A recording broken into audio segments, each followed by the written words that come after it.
assume the Bible has a lot to say about how messed up humans are, and that's true. It's also true that the Bible's vocabulary about this topic sounds odd to modern people, using words like sin, iniquity, or transgression. And so the Bible's perspective on the human condition is often ignored or treated as ancient and backwards. This is really unfortunate, because through these words, the biblical authors are offering us a deeply profound diagnosis of human nature. Iniquity describes behavior that's crooked, while transgression refers to breaking trust. And sin, this is actually the most common of these bad words in the Bible, so let's focus on it for a few minutes. Sin translates the Hebrew word chata and the Greek word hamartia. The most basic meaning of sin isn't religious at all. Chata simply means to fail or miss the goal. Like when the Israelite tribe of Benjamin trained a small army of slingshot experts, they could sling a stone at a hare and not chata, that is, fail or miss. Or there's a biblical proverb that warns against making hasty decisions because you're likely to chata your way, miss your destination. So in the Bible, sin is a failure to fulfill a goal.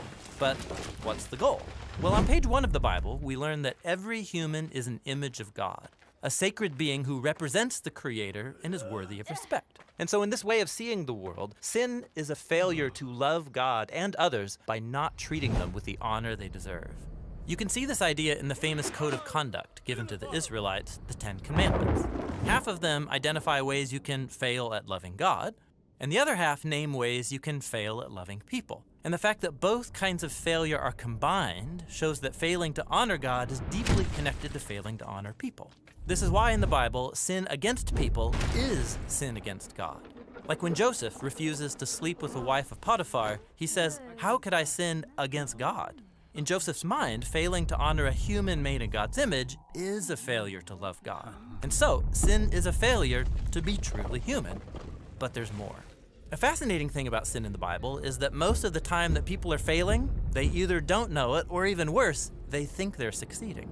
Like when Pharaoh wants to build Egypt's economy and protect national security, in his mind, this justifies enslaving the Israelites. He thinks it's good, and he's totally unaware that it's an epic fail. Or when King Saul is chasing David around the wilderness trying to kill him, he thought he was bringing a criminal to justice until he realizes he's the corrupt one. And he says, "I have sinned. I am the failure." So sin is about more than just doing bad things. It describes how we easily deceive ourselves and spin illusions to redefine our bad decisions as good ones. So why are humans such bad judges between moral failure and success? Well, the first appearance of the word sin in the Bible offers an insight. There are these two brothers, Cain and Abel. Their parents had just given in to this beastly temptation to redefine good and evil by their own wisdom, and now Cain is faced with a similar choice. He's jealous and angry that God has favored his brother, and so God warns him, if you don't choose what is good, chata is crouching at the door, it wants you, but you can rule over it. So in these stories, sin, or moral failure, is depicted as this wild, hungry animal that wants to consume humans. And we know how that story ends. The Bible is trying to tell us that failed human behavior, our tendency towards self-deception, it runs deep. It's rooted in our desires and selfish urges that compel us to act for our own benefit at the expense of others. And it leads to this chain reaction of relational breakdown. This is why in the New Testament, the Apostle Paul describes hamartia as a power or a force that rules humans. In his words, we are slaves to sin. He even says sin lives in us, so that the things I don't want to do, that's what I do. So with the word sin, the biblical authors are offering a robust description of the human condition. It's a failure to be humans who fully love God and others. It's our inability to judge whether we're succeeding or failing, and it's that deep, selfish impulse that drives much of our behavior. This is not a pretty picture of ourselves, but if we're honest, it's realistic.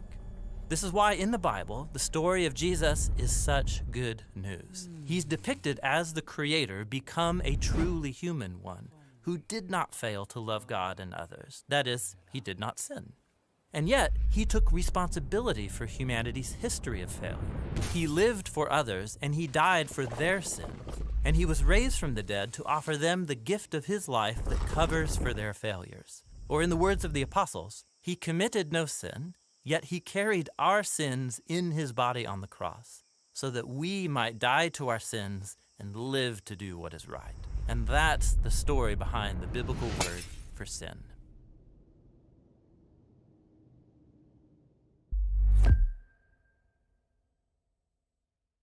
Hey everybody, that was the first video we're doing in a series called The Bad Words of the Bible. We have a lot more coming out and a lot more videos. You can check out everything we're up to at thebibleproject.com. This entire project is a crowd-funded endeavor, and we can make videos and our podcast and all our resources because of the generous support of people like you. So thank you. Thank you for being a part of this with us.